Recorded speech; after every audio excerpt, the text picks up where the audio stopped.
Voltron, episodes 3 through 6? 3 to 5. Oh, right, wait. Yep, We're that's on right. 6. That is how that works. Wow. Fucking, I gotta say, season 7 already shaping up to be my favorite season. Whew! Cosmo the Wolf, MVP. Damn, son. So let's start off with first episode where it's Karan's time to shine. Fuck Karan. Oh, Karan. He got yeeted across that fucking ship like that was nobody's business. Every time Karan has a moment where it's like, hey, all right, mate, it's his time. Here it comes. He just, you know. He becomes the universe's bitch. He's the comic relief character. And that's fine, but I'm hoping at some point before the series ends. Never. What do you think against Karan? He's worthless. He will always be worthless. You've never liked a worthless character and anything else? You're an elitist? Yep. Damn. I think Karan is... he is meant to be the comic relief and nothing else. That's boring. No. Anyway, but yeah, Karan had some funny moments. It was an adorable episode. He tried his best, and he came out looking like Glass Joe from Punch-Out. Oh, he really did look like Glass Joe from Punch-Out. In fact, I'd love to see an edit with Karan as the first enemy. Like, you want? I challenge you to fisticuffs. That would be beautiful. Other than that, is there anything else to talk about with that episode? Because I got a lot to say about the game show one. You got anything more on that particular first one? Aksha, pretty good redemption. Oh yeah, there were some good fights. Like, I want to see more Aksha fights. Mm-hmm. Her and the fucking long little tentacle hair thing. They got that flippy shit going on. Where they're flipping all over. I hope that flippy haired bullshit tentacle chick, which I'm sure there's a lot of great hentai for. Well, here's what I'm wondering, right? Dead. There was the Pidge torture scene that didn't happen, and I was getting real concerned. I was like, you can't torture Pidge, she's too pure. But yeah, really well done fights. I think that like that character, and anytime that there's fights going on with just a bunch of flips and shit, that was great. But nothing compared to the Teleporty wolf fight. And we can jump around. It's fine. It doesn't have to be certain order. The goddamn the fight with Keith and the wolf with that other guy that can teleport, the fucking purple lightning one that worked for the druid. Yes. Holy shit. Macidus. That was actually reminding his name. That was heavily reminding me of some like end of series Sasuke shit. I don't know if anyone's seen the recent Boruto fight because Sasuke can use Riengan to like teleport shit around, and so like that was getting hardcore to that, and it was just Keith yeeting the blade. Well, no, it would technically be Kobeing because accuracy, because it was accurate right into Macidus' heart. I'm assuming, and yeah, anytime that there's a fight where someone does the thing where they are able to teleport or they're fast enough to kind of pinball someone back and forth. Like, if you can punch someone and then be over on the other side and punch them again, that shit's great.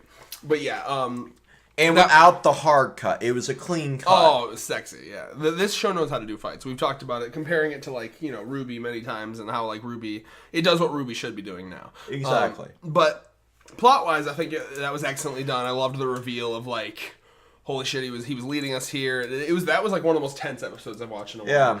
Kolovan's surviving, and now him and Krolia, you know, leaving to rebuild the Blaze of Mamora after Macidus has kind of wiped out a good chunk of them.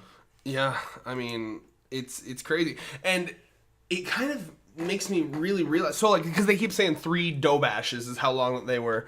Is that supposed to be years? Okay. See, so because they compared it to years in that same clip. So for Voltron to have been gone from the universe, essentially. Yeah, I'm glad they brought up the power vacuum thing, because that is a big deal. I was hoping they'd address that somehow. I think they'll go more into that slowly, but yeah, that can get fucky. And it actually reminded me a lot of like, have you ever played the Wind Waker? Yep. The beginning of Wind Waker is kind of the whole, because Wind Waker takes place in the timeline where, because in Ocarina of Time, when you go back, you beat Ganondorf, and then Zelda sends you back to because you know she feels bad for robbing you of your childhood, so she sends you back to live your childhood, but that means in that timeline there's no Link. Right. So basically, in that timeline, Ganon comes back. Link's nowhere to be found because she sent him back, and then everything gets fucked up. Yep. Very similar thing here. It's like one of those, you guys weren't here, so everything got fucked. And there's a lot of guilt to be had there. I hope they delve into that potential guilt. Even though it wasn't their faults, I could see that being a situation. Oh, yeah. Because, I mean, it reminded me of that. It also reminded me of very old Powerpuff Girls episode. I don't know if you remember the one where they... really fucking dark. Do you remember the episode where they wanted to race? They were racing home, right? Mm-hmm. And it was like they were mocking each other and they got really under each other's skin, so they went like hardcore on this race. And they it was implied that they broke the speed of light when they were racing back, and they basically I think they traveled 20 years into the future. But because of that, they weren't there for those past 20 years. So they traveled into this post-apocalyptic hellscape. I don't remember this episode. Oh, I'm showing you this fucking episode. It's 11 minutes. So they travel into this post-apocalyptic hellscape, and then they walk around and see so there's this scene where the professor is trying so hard to remake the Powerpuff Girls. Was it sugar, spice? Oh my god, and he's been trying for 20 years. Then they go and see their teacher, because the teacher was the last person that saw them because she was waving as they were racing away. So she was like, and I just stood there and waved as they raced away and never saw them again. It was dark. And so I hope they dive into that darkness a bit because think about it, I want them to have a moment where they think about all the death that's on their hands. Oh, yeah. Not only the Galra, because they've killed at least hundreds of thousands with those fucking wiping shots of the ships. But not only that, but all of the death that they've caused because that's something that every hero has to kind of go through, the idea of I can't be everywhere and save everyone at once. Oh, yeah. And that guilt. We'll start to... Yeah. I think it would weigh the most on Pidge, because she's the pure one. Oh, Pidge. Now, the game show episode. God, end me. No, I wanted to gut myself during that episode. On. Why can't you have a fucking funny bone? Are you serious? It was ripping off every... I'm fine with it. This is the one gripe I have with Voltron. I'm fine with it, using tropes and doing all that. But it mixed interdimensional cable. I loved it. It mixed Teen Titans Go, meme humor. And it mixed that tropey, fucking filler bullshit episode that every 90s show had. You're telling me you don't like that? Mixing all of that at once, it just felt forced. It was trying too hard to, be the funny one-off episode. This isn't going to matter at all, but it's still going to matter. There was certainly a couple try-hard moments, but I think that there were enough good moments. And I'll be the complete... This is the great thing about the discussion format that we do on this channel. We can disagree. And I actually... These kind of episodes are the reason I love the show, actually. Right. I think that these are the episodes... I love them all. I like that it doesn't take itself seriously. Oh, yeah. I love them all episode. That was funny. Mm-hmm. I love... There's plenty of filler episodes I love, but this one tried to do too many things. There was some try-hard elements to it, and I can agree with that. What I gotta say I loved, though, I loved seeing Zarkon and Lotor in, a more comedic sense. I loved, seeing... The Zarkon... I'd rather steal the lions than... I love that, because it was making him a Teen Titans Go style version of himself. It brought back, because in the flashback of Zarkon, we saw him have a fucking personality. Right. So it kind of felt like that. There's his personality. And then Lotor, they just turned into Sasuke, Oh, yeah. It's shut up, Mom! that there I was fine with, that bit there. But, trying to mix, all those, elements all together is just do one. You can succeed while doing one tropey moment. The host was annoying. I know he's supposed to be, but I think it was a little too annoying because there were some moments where I was ugh. He's trying to be the Watcher. Yeah, well, that was actually interesting. So, I quite like the moment where Pidge fucking tackles him. Oh, yeah. That was cool. And then there's this almost an Undertale moment. I don't know if anyone's played... I'm hoping you've played Undertale. Cancerous fan base aside. In Undertale, there are moments where, reality just shifts. Yep. And, it's and then you're just back, right? And that's kind of what happened when she tackled this guy. And then, of course, it was revealed that was, an interdimensional god that you tackled. But goddamn Pidge. That was fucking beautiful. That was beautiful. And the version of the Watcher they're trying to portray here, I think, was more of the either late Bronze Age or the early Silver Age. Testing them or something, yeah. Testing while trying to be comedic relief. Yeah, I mean, it was certainly interesting. That was well executed. The parts that were well executed were Zarkon, being an amalgamation of his two personalities. Lotor turning into Sasuke, like you said, and then, fitting that Watcher element into it. But what cringed me was, it tried to do everything all at once. So, it's one bad episode out of, I don't consider it a bad episode. I think maybe mid-ground. To me, it's bad. It tried way too hard to do too many things. But, You see, with that, like, that's the funny thing, man. Like, I mean, I think it's strange to me that, like, I almost feel like you try too hard to be critical. Because, like, I don't know, with that kind of stuff, like, it's the same thing when I'm watching, like, Doctor Who with you or anything. Like I'm laughing at, like, all the jokes. And I'm not trying to force myself to. I'm just laughing. And then you're just sitting there like, like, you're so try-hard about it. Like, just have fun. Laugh. I can laugh at some of the shit, but it's just like, after Rick and Morty did it, like, no one can ever do it again. No, like, their method was really good, like, mixing different types of shows into it. Mm-hmm. I feel like if they would have, went from, like different... Fairly Odd Parents Channel Chaser did? Yeah. Like, stuff like that, that would have made it better if, like, they did different game shows, different, elements of that. They could have done something really, their own style here. Yeah. But trying just one game show... Yeah, no, I agree. It was paced a bit weird too, because it was like like where does the guess these faces of or like what's these names of these people, and then mini golf, where did that cut? And then it was really paced weird because the mini golf just cut, and then they were to the final. So yeah. In that aspect, it was weird.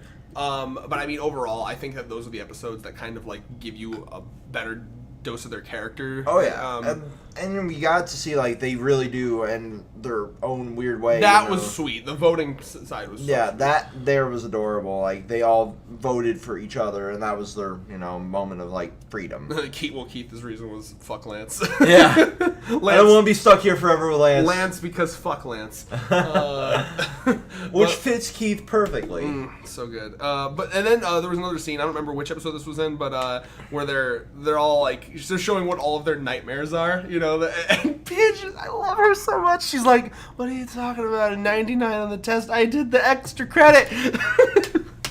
I'm like, oh, you're so pure. I love you. That was adorable. And then what was someone else's nightmare? What was it? Do you remember? Any of those? Damn it. Yeah, I'm blanking. But I'm blanking on the nightmares because I was, just... I think that was when I was changing the remote batteries. Probably, yeah. His remote died. Fucking amazing. But yeah, I mean, overall, good shit, good plot. The developments. And I remember the other thing I want to talk about. I think that there was a little sneaky foreshadowing in the game show one. Yeah. Where one of the ads was an ad for Earth. Like a tourism thing. Which well, when you flash back to the mall episode, they had all the Earth shit there. Yeah, but like that seemed to be like someone went there secretly, probably disguised as a human, got Earth shit, and then brought it back to sell. What they said in the commercial was "come visit Earth." Yep.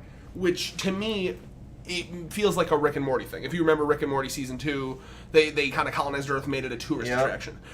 So I'm wondering if they did that, because now that there's a power vacuum. Maybe the new Galra Empire is like, fuck this war shit. We can just sell everybody's stuff. Get rich. Yeah, I mean, a nice little capitalism metaphor in there. Because it's true. I mean, like, think about it. Like, mostly what all these powers want is money and wealth. Yep. War is one way to do it. That, war will, unfortunately, it is true that war makes wealth. But, you know what else does? Tourism. Yeah. So maybe, I would love this, like, the new evil is...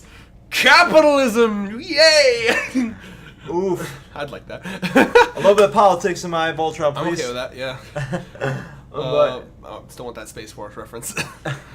Space Force. Oh, God. Motherfucking Space Force. Where are the Space Force memes? Are there any? How is there not Space Force memes? I'm sure there are if you look hard enough on Reddit. I want I'm trying to think, like Trump, like, riding a rocket with, like, a bunch of military dudes, like, Space Force, fuck yeah! I'm sure somebody's photoshopped, Donald Trump's face on the Master Chief or something. Who's saying America, fuck yeah? They need to come back and sing a song about Space Force. Oh, God. America, fuck yeah! We got a motherfucking Space Force! Oh, God, enemy. We're gonna make Power Rangers real! We're gonna send them to space in colored suits. See, now, I'd be behind Space Force if we did it like Voltron. Like we made, like, a bunch of lion space robots. Oh, God. That'd be cool. Like, this is how, like, if Trump wants to get the weeb nerds on his side, he could do that. I'd be like, God damn it, Trump, you're a horrible human being. Please no. But no. God damn it, you made Voltron. Form Voltron. Form Voltron. Anyway, predictions. Well. So yeah, we're probably gonna watch a couple more tonight, right after we're done filming this. So probably. Predictions.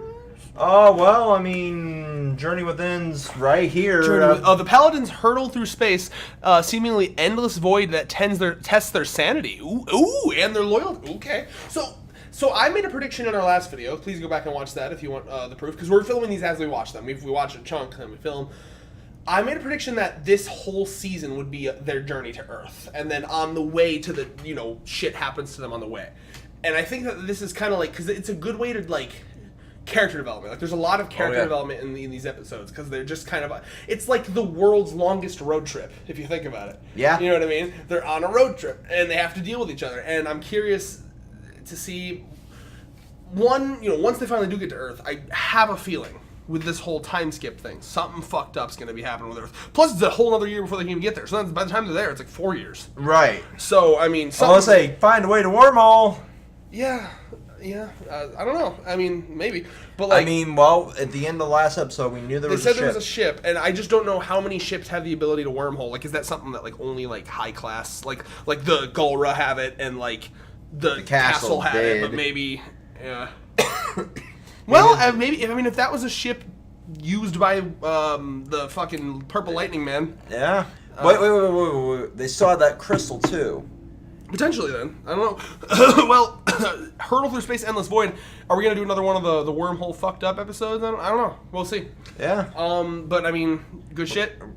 I like most of what's going on here. I think the fights are great. Most of the characters are great. A little bit of tryhardy on the game show episode, but all in all, I found it fucking funny. Final thoughts? No, let's continue. Peace. Until next time, peace.